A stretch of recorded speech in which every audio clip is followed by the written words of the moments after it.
Hartlike goeiemôre, dit is maandagooggend, is die 11de Mei die jaar 2026. My naam is Dani Gerwe, man, ek is opgewonde oor Jesus Christus wat koning is. Hy is die Here en daar's niemand soos hy nie. En ek glo vertrou jy het 'n asemrowende naweek gehad in die teenwoordigheid van die Almagtige. Halleluja. Vanoggend gaan ons 'n bietjie gesels oor gebed om verlossing. Nou ja, daar's net een wat my en jou kan verlos. Maak nie saak waarmee ons sukkel nie. Wat is ons struikeling nie? Wat is die probleem wat ons het nie? Daar's een wat ons kan verlos en sy naam is Jesus Christus. Want die woord sê, as hy jou vrygemaak het, sal jy waarlik vry wees. Maar kom ons bid vandag hierdie gebed, dis Psalm 28. En hy sê hier soos 'n gebed om verlossing. Kom ons bid dit saam. Hy sê vir ons hierso: Ek roep U aan, o Here, my rots, draai nie stilswygend van my af weg nie, sodat ek nie as U teenoor my bly swyg, word soos die wat in die skuil neerdal nie. Hoor die stem van my smekinge as ek U aanroep om hulp, as ek my hande ophef na die binneste van U heiligdom. Ruk my nie weg saam met die goddelose en saam met die werkers van ongeregtigheid nie, want van vrede spreek met hulle naaste, maar daar is kwaad in hulle hart.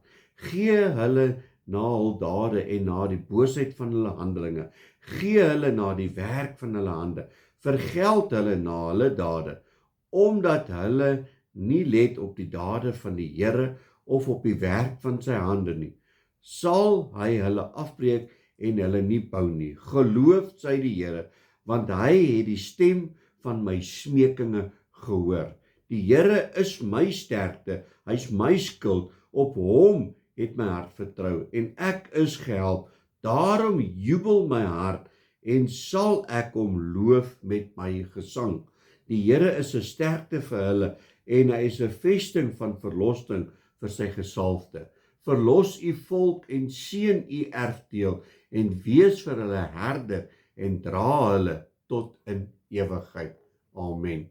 My boetie en sissa, wanneer jy verlossing nodig het, maak nie saak vir wat dit is nie. Vat God se woord, bid God se woord en die Here kom en hy kom lig jou weer op en hy kom herstel jou en hy kom haal jou uit daai diep donker gat. Jy moet hierdie woord vat wat hier is. Dis nie net 'n boekie. Dis nie net iets wat 'n ou lees nie. Die oomblik jy hom oopmaak, dan word God se woord lewendig en dit vul jou. Maar jy moet honger wees vir die woord van die Here. Amen. Kom ons bid saam. Halleluja, Abba Vader. Here, baie dankie vir U woord. Ja, Here, net so Psalm 28, Here, net 'n gebed van verlossing. Here, want baie keer voel ons so vasgevang in dinge wat ons sê en doen en dan wonder ons, gaan ons ooit uit dit uitkom? En Here, dankie dat ons net U woord kan bid en weet, U maak ons vry. Want die woord sê, as ek jou vrygemaak het, sal jy waarlik vry wees. Seën ieder en elkeen, is my gebed vandag in Jesus naam. Amen en amen. My liewe boetie en sussie in Christus, gaan uit op hierdie maandag, gaan verkondig die evangelie, gaan verkondig die liefde en die vrede van God die Vader. Geseënde dag, God bless.